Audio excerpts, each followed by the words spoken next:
2024వ సంవత్సరంలో ఉన్నట్టుగా ఈ 2025వ సంవత్సరం మనము ఉండకూడదు. కనుక మరి ఈ నూతన సంవత్సరంలో మనం ఎలాంటి వారం కాకుండా ఉండాలి. అందుకని యేసు ప్రభు వారు చనిపోయి తిరిగి లేచిన తర్వాత యేసు ప్రభు తన శిష్యుల యొద్దకు వచ్చారు. శిష్యులు అందుకు వచ్చి తన శిష్యులు కనపరుచుకున్నారు. అయితే ఆ సమయంలో తోమా గారు లేరు. ఎవరు లేదు చెప్పండి? తోమా గారు లేరు. తోమా గారు లేనటువంటి కారణాన్ని బట్టి తోమా గారు వచ్చిన తర్వాత శిష్యులు అందరూ చెప్పారు, తోమా మన బోధకుడు వచ్చాడు, మన యేసు ప్రభు వచ్చారు, మరి మేమందరము చూసాము యేసు ప్రభు అని ఇలా చెప్తా ఉన్నారు తోమా గారు శిష్యులందరూ కూడా. అప్పుడు తోమా అన్నాడు, మీరు చెప్తే నేను నమ్మడు, కానీ నేను నమ్మాలంటే కనుక నేను ఆయన గాయాల్లో వేలు పెట్టి చూసి అప్పుడు నేను నమ్ముతాను అనేటువంటి ఒక మాట తన శిష్యుల దగ్గర చెప్పాడు. ఎవరో తోమా గారు చెప్పారు. అప్పుడు యేసుప్రభువు లేదు అక్కడ. ఈ మాట అంటున్నాను, హృదయ రహస్యాలు ఎరిగినటువంటి దేవుడు, మన మనసులో ఏముందో ఎరిగిన దేవుడు, మనం ఏమనుకుంటున్నామో ఎరిగిన దేవుడు, 4 గోడల మధ్యలో ఏం మాట్లాడుకుంటున్నామో ఎరిగిన దేవుడు. ఆ మాట అర్థం చేసుకోండి. 4 గోడల మధ్యలో ఏం మాట్లాడుకుంటున్నామో ఎరిగిన దేవుడు, మన రహస్యం ఏంటి ఎరిగిన దేవుడు, మన రహస్య జీవితం ఏంటి ఎరిగిన దేవుడు. తోమా లేని సమయంలో ముందు వచ్చినప్పుడు, తోమా తన శిష్యుల దగ్గర ఈ మాట పలికినప్పుడు రెండవసారి ప్రత్యక్షమయ్యాడు మరలా ఆయన. తోమా గారు ఉన్నప్పుడు వచ్చాడు ఆయన. ఎవరినప్పుడు వచ్చారు? తోమా గారు ఉన్నప్పుడు వచ్చి తోమా గారు అంటున్నాడు, తోమా నేను మొదటిసారి వచ్చేటప్పుడు ఇలాగన్నావు కదా, నువ్వు ఇలాగన్నావు కదా, నువ్వు వచ్చి నా గాయాల్లో వేలు పెట్టి చూచి నీవు అవిశ్వాసుని కాక విశ్వాసువై ఉండు అన్నాడు. అప్పుడు తోమా పశ్చాత్తాపడి ఏడ్చాడు. అసలు పశ్చాత్తాపడి ఎందుకు ఏడ్చాడు అంటే, నేను వీళ్ళ దగ్గర అన్న మాట ఆయనకే తెలిసిపోయిందని. నా మాట బాగా అర్థం చేసుకున్నాను. తోమా ఎవరి దగ్గర అన్నాడు ఈ మాట? ఆయనకే తెలిసిపోయింది ఈ మాట. ఆయన హృదయారాశ్వరం జరిగినటువంటి దేవుడై. అప్పుడు ఆలోచన వచ్చింది తోమా గారికి, అంటే ఈయనెవరు అంటే జరగబోయే చెప్పేవాడు. అనుకున్నవి మనం ఏదైతే అనుకుంటున్నామో అది చెప్పేవాడు ఈయన. అప్పుడు తోమా పశ్చాత్తాపడ్డాడు. దేవునికి స్తోత్రం కలుగుతాడు. అందుకని ప్రభు అన్న మాట ఏంటంటే, ఇదిగో ఇంతవరకు నువ్వు అవిశ్వాసం, నాతో తిరిగావు, నాతో ఉన్నావు, నాతో తిన్నావు కదా, ఏసుతో ఉన్నాడు, ఏసుతో తిన్నాడు, ఏసుతో తిరిగాడు. అయిన అర్థంలో ఏముంది? అవిశ్వాసం ఉంది. అందుకని ప్రభు ఏమన్నాడంటే, ఇప్పటికైనా నీవు ఎంతవరకు అయిపోయింది, ఏదో అయిపోయింది తోమా, ఇప్పటికైనా నీవు అవిశ్వాసివి కాక విశ్వాసివై ఉండుము. 2024లో ఒకవేళ అవిశ్వాసంతో మన ప్రయాణాన్ని సాగించాం మేము, కానీ ఇక్కడి నుంచి అయినా ఈ 2025లోనైనా మన ఆత్మీయ యాత్ర, మన విశ్వాస యాత్ర అవిశ్వాసం కాకుండా, అవిశ్వాసులుగా ఉండకుండా ఈ లోకంలో మనం ముందుకు కొనసాగేటువంటి వారు ఉండాలని దైవజనుడిగా మనం చేస్తున్నాం. ఈ సంవత్సరంలో మనము ఎలాంటి వారము కాకుండా ఉండాలంటే, అవిశ్వాసము కలిగిన వారము కాకుండా ఉండాలి. సంవత్సరం వెంబడి సంవత్సరం గడిచిపోతుంది. మన బ్రతుకులో ఇంకా అవిశ్వాసం అలాగే ఉంటుందేమో. ఈ 2025 నుంచి అయినా మనం కూడా అవిశ్వాసులు కాకూడదు. ఏం కాకూడదు?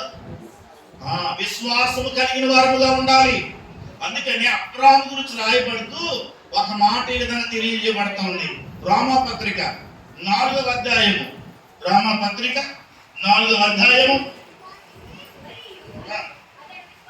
19వ వచనం చదువునా. మరియు అతడు విశ్వాసమునందు బలహీనుడు కాలేదు.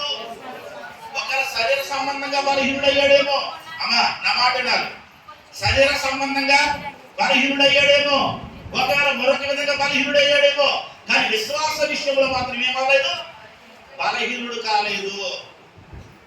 అప్పటికే పిల్లరా అబ్రాహాము గారికి ఇంచుమించు కుమారుడు 2 సంవత్సరాలు వచ్చేసాయి. అమ్మా 100 సంవత్సరాలు కదండి. అంటే శరీరం ఏమైంది? శరీరం బలహీనమైంది. కానీ అతడు విశ్వాస విషయంలో మాత్రము బలహీనుడు కాదు. ఒకవేళ ఈ లోకంలో నీవు నేను కూడా ఒకవేళ మన శరీర సంబంధంగా ఒకవేళ ఆర్థికంగా బలహీనులు కావచ్చు. నా మాట బాగా అర్థం చేసుకోండి. శారీరకంగా బలహీనులు కావచ్చు, ఆర్థికంగా బలహీనులు కావచ్చు, మరొక విషయంలో బలహీనులు కావచ్చు. కానీ విశ్వాస విషయంలో మాత్రం ఏం కాకూడదు. విశ్వాస విషయంలో బలహీనుడు కాలేదు గనుకనే అతడు బలహీనుడైనప్పటికీ దేవుని కార్యమును చూడగలిగాడు. శరీర సంబంధంగా బలహీనుడైనప్పటికీ దేవుని కార్యం చూడగలిగాడు. కనుక ఈరోజు ఈ 2025వ సంవత్సరంలో నీవు నేను కూడా అవిశ్వాసము కాకుండా, నీవు నేను కూడా విశ్వాస విషయంలో బలహీనుడు కాకుండా ఎప్పుడైతే దేవుని సన్నిధిలో ముందుకు కొనసాగుతామో దేవుడు మన జీవితాల్లో గొప్ప కార్యాలు జరిగిస్తాడు. ఒకవేళ 2024వ సంవత్సరంలో సంఘమా జాగ్రత్తగా వినాలి. 2024 సంవత్సరంలో ఒకవేళ విశ్వాసంలో బలహీనమైపోయామేమో, విశ్వాసం కలిగి ఉండవలసిన మనము అప్పుడప్పుడు అవిశ్వాసంలో బ్రతికామేమో. కానీ ఈ సంవత్సరంలో దేవుని కార్యాలు మనం చూడాలి అంటే అవిశ్వాసము కాకుండా విశ్వాసంతో ముందుకు కొనసాగుదాం.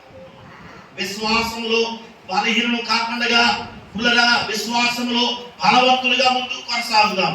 అప్పుడు దేవుడు ఈ సంవత్సరంలో మన పట్ల గొప్ప కార్యాలు జరిగిస్తాడు. మనము అజ్ఞానము కాకూడదు, మనము జ్ఞానుల వలె ఉండాలి. ఎఫెసీ పత్రిక 5వ అధ్యాయం, ఎఫెసీ పత్రిక 5వ అధ్యాయం 15-16.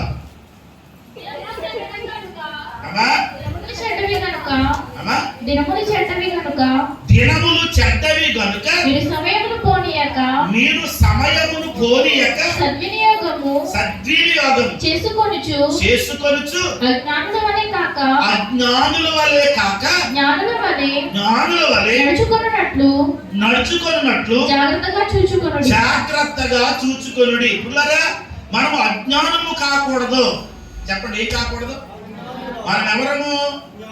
జ్ఞానము కలిగినటువంటి వారు. దేవుని వాక్యం మనకి జ్ఞానం ఇస్తుంది. దేవుడు జ్ఞానవంతుడు. ఆయన పిల్లలమైన మనము కూడా జ్ఞానవంతులమై ఉన్నాము. అందుకని సాంతల గ్రంథం అంతా కూడా జ్ఞానం గురించి రాయబడ్డది, జ్ఞానం గురించి రాయబడ్డది. కనుక సంఘములో నీవు నేను కూడా అజ్ఞానం కాకూడదు. మనం ఒకవేళ 2024వ సంవత్సరంలో మన అజ్ఞానాన్ని బట్టో, మన అజ్ఞానపు పనులను బట్టో, మన అజ్ఞానపు ఆలోచనలు బట్టో, మన అజ్ఞానపు యొక్క నడకలను బట్టో దేవుని సన్నిధిలో మనం అడిగాము కానీ పొందుకోలేకపోయాము. అయితే ఈ సంవత్సరము దేవుని యొక్క నుంచి మనం పొందుకోవాలి అంటే, దేవుని దగ్గర నుంచి మనము కార్యాలు చూడాలి అంటే మనము అజ్ఞానము కాకూడదు, మనము జ్ఞానుల వలె ఉండాలి. దేవునికి స్తోత్రం కలుగును. ఎట్లా తింటామండి? దేవునికి స్తోత్రం. ఎందుకని అజ్ఞానం ఏం చేస్తుందంట? చూడండి ఏం చేస్తుందో. ఎఫెసీ పత్రిక 4వ అధ్యాయం 18వ వచనం. అజ్ఞానం ఏం చేస్తా చూడండి సార్. వారైతే అంధకారమైన మనసు గలవారై తమ హృదయ కాఠిన్యం అంటే అజ్ఞానం ఏం చేస్తుంది? హృదయాన్ని కాఠిన్యపరుస్తుంది. జాగ్రత్తగానండి. అజ్ఞానం ఏం చేస్తుంది తెలుసండి? హృదయాన్ని కాఠిన్యపరుస్తుంది. తర్వాత అజ్ఞానం ఏం చేస్తుంది అంటే, మొదటి మాట ఏం చదువును? అంధకారమైన మనసును కలిగి, అజ్ఞానము అంధకారమైన మనసును కలిగి చేస్తుంది. రెండవది అజ్ఞానం ఏం చేస్తుందంట? హృదయ కాఠిన్యం కలిగి చేస్తుందంట. చదువునా? మనలో ఉన్న తమలో ఉన్న అజ్ఞానము చేత దేవుని వలన కలుగు జీవములో నుండి వేరుపరచబడిన వారై. అంటే అజ్ఞానం ఏం చేస్తుందంటే దేవునిలో ఉండే జీవములోంచి మనల్ని ఏం చేస్తుంది? వేరుపరుస్తుంది. 3 మాటలు చెప్పాడు అక్కడ. అజ్ఞానం ఏం చేస్తుందంటే మన మనసును అంధకారంగా చేస్తుంది. 2, అజ్ఞానము హృదయాన్ని కఠినపరుస్తుంది. అజ్ఞానం హృదయాన్ని కఠినపరుస్తుంది. వాక్యం వినబడుతూ ఉంటుంది. వాక్యం పిల్లరా, ఇదిగో నువ్వు ఇలా ఉంటున్నావు, నువ్వు అలా ఉంటున్నావు, నీ బ్రతుకు సరి చేసుకో, నీ నడక సరి చేసుకో అని దేవుడు మాట్లాడుతూ ఉంటాడు. కానీ అజ్ఞానము హృదయ కాఠిన్యాన్ని కలగజేస్తుంది, హృదయాన్ని కఠినపరిచేస్తుంది. 3వది అజ్ఞానము దేవుని యొక్క జీవములోనికి మనల్ని వెళ్ళనివ్వదు. ఎక్కడికి వెళ్ళలేదు? అజ్ఞానం ఎక్కడికి వెళ్ళనివ్వదు, దేవుని యొక్క జీవములోనికి మనం వెళ్ళనివ్వదు. అందుకనే అజ్ఞానులుగా ఉండకూడదు, మనము అజ్ఞానులు కాకూడదు. దేవుని స్తోత్రం చెప్పండి, గట్టిగా చెప్పండి. కనుక ఈ నూతన సంవత్సరంలో దేవుని జీవములోను దేవుని కృపలోను నేను ఉండాలంటే అజ్ఞానులు కాకూడదు. ఇందులో చివరి మాటగా యోహాను రాసినటువంటి 3వ పత్రిక, ఇందులో 1వ అధ్యాయం ఉంటుంది, 11వ వచనం చదువురా. ప్రియుడా, చెడు కార్యమును కాక మంచి కార్యమును అనుసరించి నడుచుకొనుము. అంటే చెడు కార్యములు చేసేవారుగా మనం ఉండకూడదు. దేవుని స్తోత్రం కలుగునుగా. అదే కదండి, మనం ఎలాంటి వారు కాకూడదంటే చెడు కార్యాలు చేసేవారు కాకూడదు, ఎవరికి చెడు చేసేవారుగా మనం ఉండకూడదు. దేవునికి స్తోత్రం కలుగునుగాక. హల్లెలూయా. గాయు అనేటువంటి ఒక ప్రియుడైనటువంటి ఒక సంఘ పెద్ద ఉన్నాడు. ఇతడు ఒక సంఘ పెద్ద గాయు. ఇతడు యోహాను భక్తుడికి చాలా ప్రియమైనటువంటి వాడు. అయితే అతడు ఆ రీతిగా ఉంటున్నప్పుడు ఆ సంఘములో ఒక 2 మనుషులు ఉన్నారు. వీరు ఎటువంటి వారంటే సంఘములో గలిబిలి చేసేవారు. మీరు ఇంటిగా చదువుకోండి ఆ పత్రిక. సంఘాన్ని గలిబిలి చేసేటువంటి వారు, రకరకాలుగా చేసేటువంటి వారు. కనుక వారి గురించి సంఘంలో కొన్ని ఆటంకాలు కలుగుతా ఉన్నాయి. ఏం కలుగుతున్నాయి? కొన్ని ఆటంకాలు కలుగుతున్నాయి. అలాంటి కలుగుతున్నప్పుడు గాయకి హెచ్చరిక చేస్తున్నాడు యోహాను భక్తుడు. ఏమన్నా తెలుసా? ప్రియుడా, వాళ్ళు చెడు కార్యాలు చేస్తే చేయని. ఏం చేస్తే?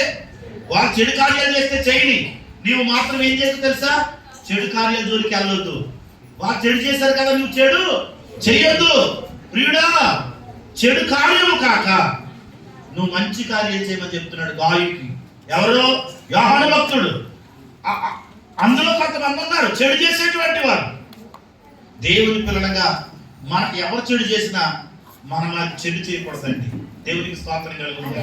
నా మాట బాగా అర్థం చేసుకోండి. మనకి ఎవరు చెడు చేసినా మనం మాత్రం ఇతరులకి ఎందుకు తెలుసా అండి?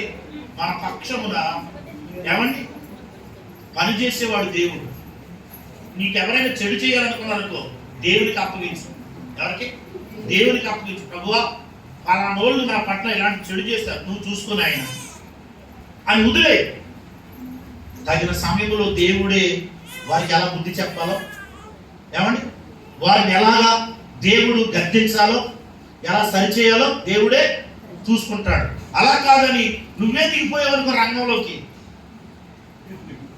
ఆయన సైడ్ అయిపోతాడు. నా మాట అర్థమైందా? నువ్వే దిగిపోయావనుకో రంగంలోకి, ఆయన సైడ్ అయిపోతాడు. నేను అంటాను, అప్పుడు అందరూ ఏమంటారంటే, చూడండి ప్రభు నమ్ముకున్నారు, ఆకంటే బుద్ధి లేదా, వీళ్ళకి బుద్ధి లేదా అని మనల్ని అంటారు. ఎవరినంటారు? మనల్ని అంటారు.